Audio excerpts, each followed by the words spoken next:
Bismillahirrahmanirrahim. Assalamualaikum warahmatullahi wabarakatuh. Halo semuanya, kembali lagi bersama saya Esa. Di sini saya ingin menjelaskan hasil dari tugas saya, yaitu tugas dari mata kuliah teori bilangan, yaitu membuat esai. Di esai ini saya mengambil judul yaitu tentang penerapan teori bilangan dalam sistem kriptografi modern. Nah, selanjutnya yaitu identitas, yaitu kenalkan saya sendiri Muhammad Aisyah Juarsa dengan NIM 22255400107 dari kelas 3A. Nah, di sini lanjutnya ya kita akan menjelaskan hasil dari SSI, yaitu perkembangan teknologi informasi yang menyebabkan pertukaran data berlangsung semakin cepat dan dalam jumlah yang sangat besar. Informasi yang sebelumnya disampaikan secara langsung kini dikirim melalui jaringan digital yang bersifat terbuka.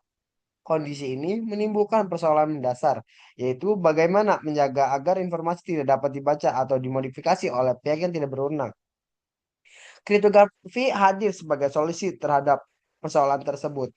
Menariknya, hampir seluruh sistem kriptografi modern tidak dibangun secara acak, melainkan berdiri di atas fondasi matematika yang kuat, khususnya teori bilangan. Nah, kriptografi ya berarti kriptografi itu dihadirkan agar menjaga agar informasi tidak dapat dibaca atau dimodifikasi oleh pihak yang tidak berwenang. Dalam fondasi matematika yang sangat kuat ini, khususnya di teori bilangan ya teman-teman. Langsung lanjutnya, pada tahap awal, kriptografi berkembang dalam bentuk yang sangat sederhana. Salah satu contoh paling awal adalah sandi Kesar. Dalam metode ini, setiap huruf dalam pesan asli digeser beberapa langkah dalam alfabet.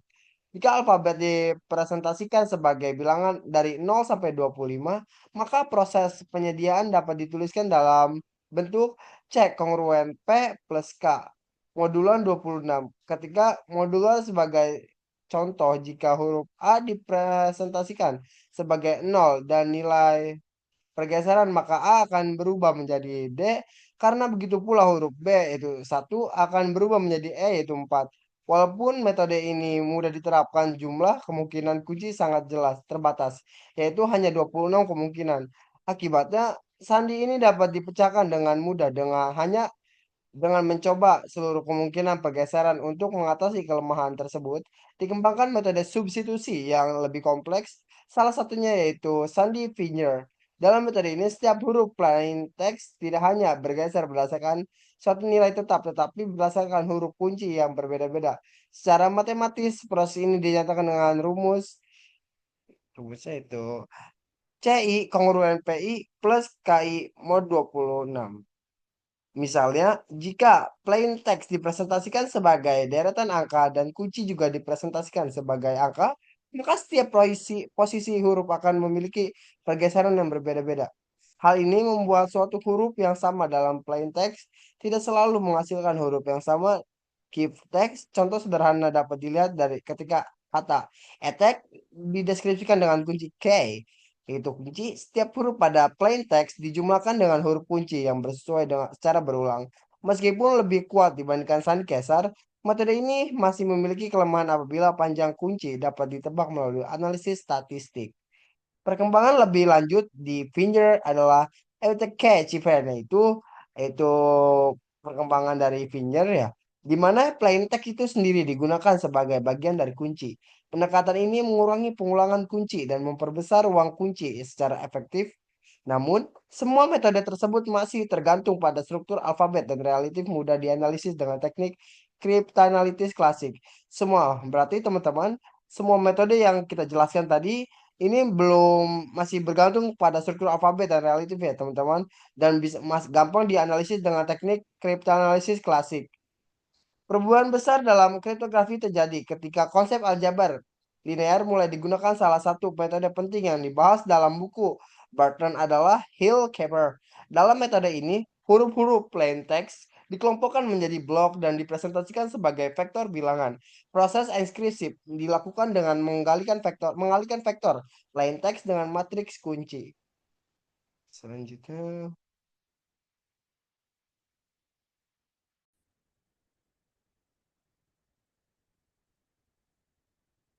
selanjutnya yaitu bentar, bentar. Nah, selanjutnya kemudian hasilnya diambil metode selanjutnya kemudian diambil dulu. Hasilnya diambil modulo 26. Untuk kasus dua huruf, rumus enskripsi dapat dituliskan sebagai CI C2, C1 C2, sedangkan kolom A B, C, kolom C sama D, baris B1 P2 modulo 26. Sebagai contoh konkret yang ditunjukkan dalam buku plain text, BU dikonversi menjadi bilangan dengan B sama dengan 01 dan U sama dengan 2020. Jika matriks kunci yang digunakan adalah kolom 2 sama 3, baris 5 dan 8. Kolom 2 sama 3 dan kolom 5 sama 8. Maka perhitungannya adalah C1, 2 dikali 01 plus 3 dikali 2 kosong. Sama dengan 62 dan kongruen 10. Yaitu modulo 26. Dan C2-nya itu 5 kali 01 plus 8 dikali 20. Sama dengan 165 kongruen 09. Modulan 26. Hasil ini kemudian dikonversi kembali menjadi huruf. Contoh angka ini menunjukkan bahwa encryption hill capture sebenarnya bergantung pada operasi bilangan dan aritmatika modular. Syarat penting agar pesan dapat dideskripsikan kembali adalah determinan matrik kunci huruf harus relatif prima terhadap 26 sehingga inverse modulo dari matrik tersebut ada.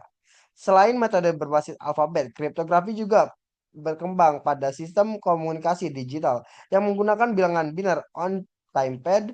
Menunjukkan contoh yang menggunakan operasi modulo 2, setiap bit plain text dijumlahkan dengan bit kunci menggunakan operasi XOR yang secara matematis ditulis sebagai CI, PI, XOR, KI.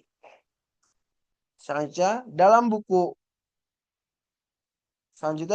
buku Brutality ditunjukkan contoh di mana plain text atau XNOW diubah menjadi deretan bit kemudian dijumlahkan dengan kunci acak sepanjang pesan.